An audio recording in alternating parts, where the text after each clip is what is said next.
Hi guys, and welcome to another episode of Kabir Considers. In this video, I'm going to react to Neil deGrasse Tyson losing his mind. Now this is completely out of the blue. Like, Neil deGrasse Tyson is someone who, super smart guy. You know, I think, what is he, an astrophysicist? You know, he's got his Star Talk podcast, which I enjoy. You know, super smart guy, super interesting guy.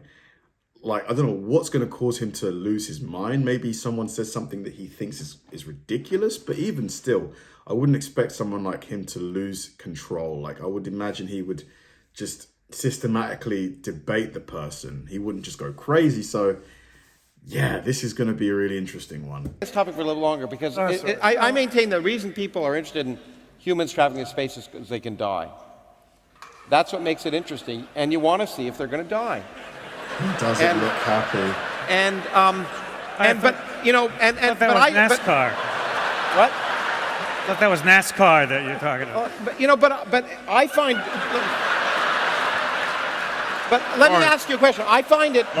Okay, I'll ask you this question. When I see a picture from the rover, I'm more excited about it coming from the rover than if it came from an astronaut taking the picture, because the astronaut's using a camera, but the rover is taking it's part of the rover. Let me tell you why that's probably not true, even though you think it is. Okay. Most people don't know that there were robots as well as rovers on the moon while we were first going to the moon.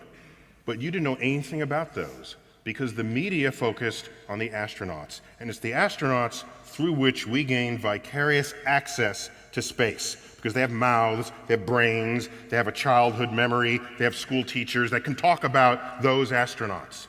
And I've yet to see a ticker tape parade for a robot. So I submit to you that if at the same time the you could just sense, you could already see, like, he's bubbling up. Curiosity rover landed, if at that same time a human astronaut landed on Mars, you would have known nothing about the Curiosity rover. Yeah, but it would have been relegated to page 30, and the front page headlines would have been humans put footprints on Mars. And it's that force which will bring less science than the robot that has a power of influence on our culture that inspires an entire generation to want to do the same thing. My generation, Jeez, my God, Neil, are you okay? When you ask my fellow scientists, should we send humans into space? No, that's too expensive, send robots. Yet I said, well, how did you get interested in space? Oh, because of the Apollo program. And I slap them. I'm saying, what are you? No, that's it. No, there would on the other hand, if you remember, if Apollo 13 hadn't been the dramatic failure it was, they would have canceled the rest. Yeah, Apollo 13 was the one that exploded, didn't it? With I think it was 5 astronauts on board. I see where Neil's coming from. You know, I see where he's coming from. He's basically arguing that not enough attention gets shown on the robotic side of things. It's mainly on the thing that's going to get more clicks from the public, whereas that's what's inspired him and many other people on the panel to get into science. The Apollo, they canceled 3 of the last missions. There were 3 Apollo, there were 3 Saturn V rockets lying on the ground around space, around the country, because it was so interesting that they abolished the last 3. No, that's delusional, and I'll tell you why. It's not incorrect. That's the fact. No. You can argue with the facts. Watch me. Okay. So. Oh my God. I'm sorry. Everybody mentioned their book. It's time for me to mention my latest book. I don't think anyone mentioned their book, actually. My most recent book is titled Space Chronicles, but that wasn't the original title. The original title was Failure to Launch. But the dreams and delusions of space enthusiasts. And the publisher says, that's too depressing. You can't have the word failure in your title. But that's what it's about. What you just said is a complete delusion. It presumes that we went to the moon for science. It presumes that we went to the moon to explore it. But that's not why we went to the moon. Really? But why else would we go to the moon then? Like, why else would we go to the moon? There's nothing on the moon.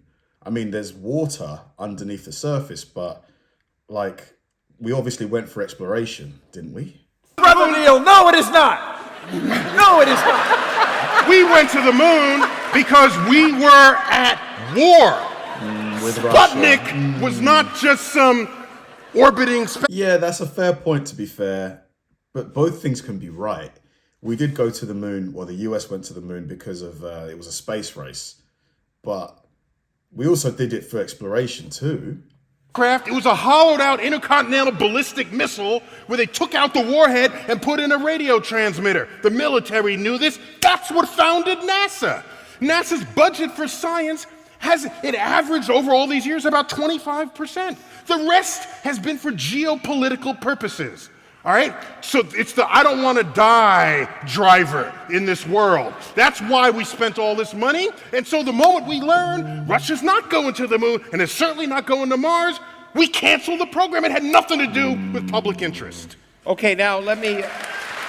Yeah, I mean, he's making decent arguments. He is. It's hard to argue with it, but I do think that both people are right here. But yeah, to be honest, if Kennedy didn't think that the Soviets were gonna get to the moon first, would they have put so much money into the project? Probably not. So then you kind of have to side with Neil. It is a. Let me try. I got to pull back. Yeah, you got to come in. But it is. Let me try and bridge that gap a little bit. I'm going to be silent. No, you're not.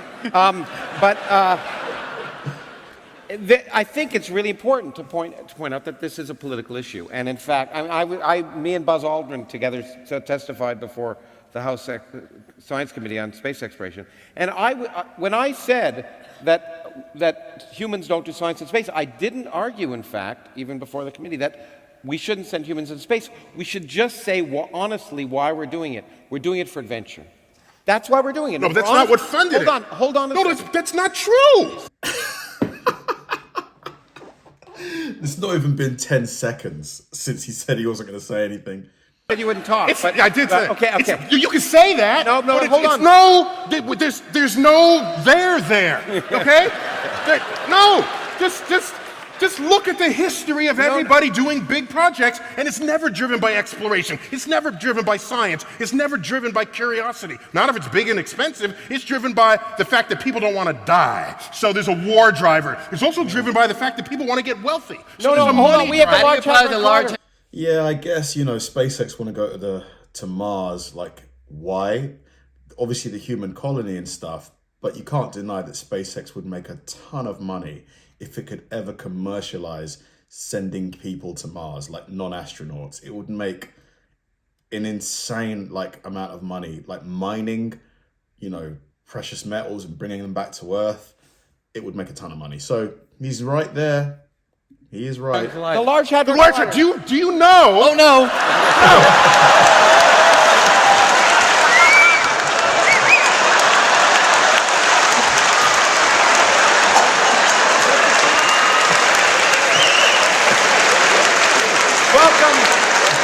Just proves my point. The Large Hadron Collider. Please remind me of the total construction cost of the Large Hadron Collider. I don't know, about 10 billion. About 10 billion. That is 6 months of NASA funding. So you call that big budget? Not here in America, it's not. Yeah, NASA's budget's about 17 billion. Doesn't go as far as it used to.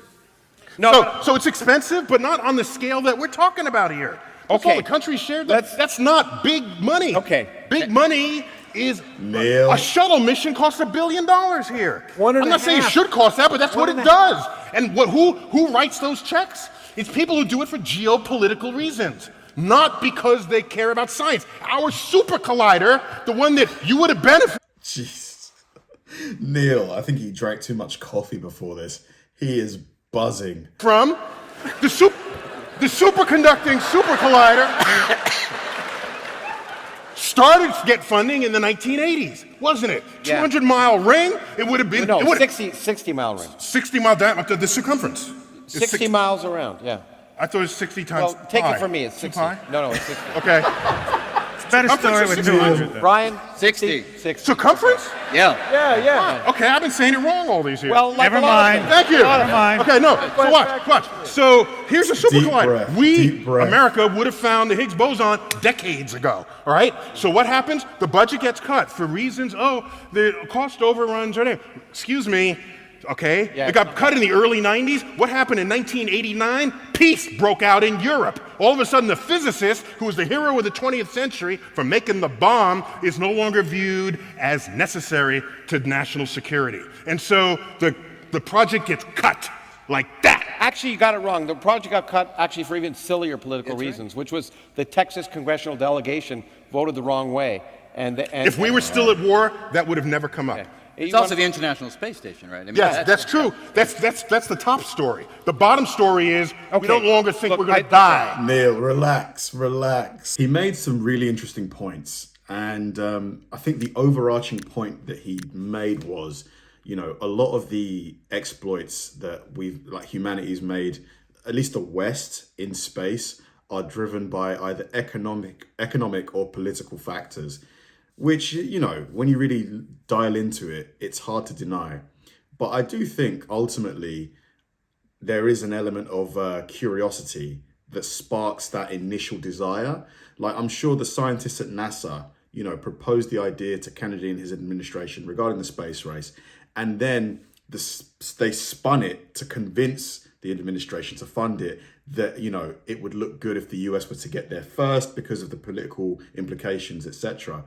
But I still think it was the curiosity and the ambition to get to the moon and explore the moon that was the initial driver of that mission. That's just my gut feeling. I could be wrong. So I do think that both Neil and the other people on the panel were right. I don't think it's either one or the other here. I don't think they're mutually exclusive. So really, really interesting debate. I'm going to watch the entirety of the debate. He was getting very, very animated because it's clearly something that matters to him a lot. Maybe you could argue too animated, but that's just passion. I think it's great to see someone who is so incredibly passionate about whatever they're speaking about or whatever space that they're working. Neil being an astrophysicist, this is his bread and butter. So, really, really great video. Thanks for watching, guys, and I'll see you in the next one.